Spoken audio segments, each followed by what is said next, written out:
চতুর্বিংশ খণ্ড। দ্বিতীয় পরিচ্ছেদ। শ্রীযুক্ত বলরামের বাটিতে অন্তরঙ্গ সঙ্গে। 4টার পর স্কুলের ছুটি হইল। মাস্টার বলরামবাবুর বাহিরের ঘরে আসিয়া দেখেন ঠাকুর সহাস্য বদন বসিয়া আছেন।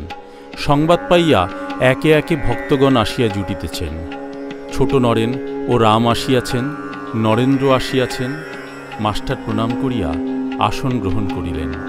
বাটির ভিতর হইতে বলরাম থালায় করিয়া ঠাকুরের জন্য মোহনভোগ পাঠাইয়াছেন, কেননা ঠাকুরের গলায় বিচি হইয়াছে।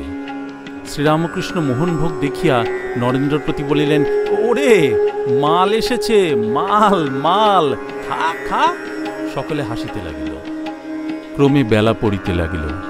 ঠাকুর গিরিশের বাড়ি যাইবেন, সেখানে আজ উৎসব।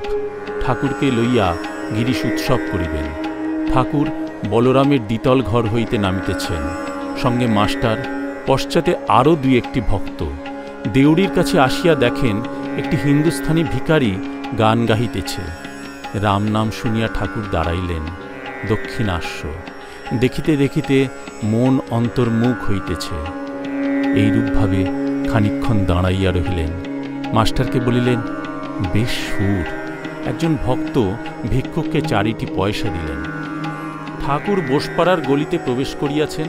হাসিতে হাসিতে মাস্টারকে বললেন, হ্যাঁ কি বলে, পরমহংসের ফৌজ আসছে, শালারা বলে কি?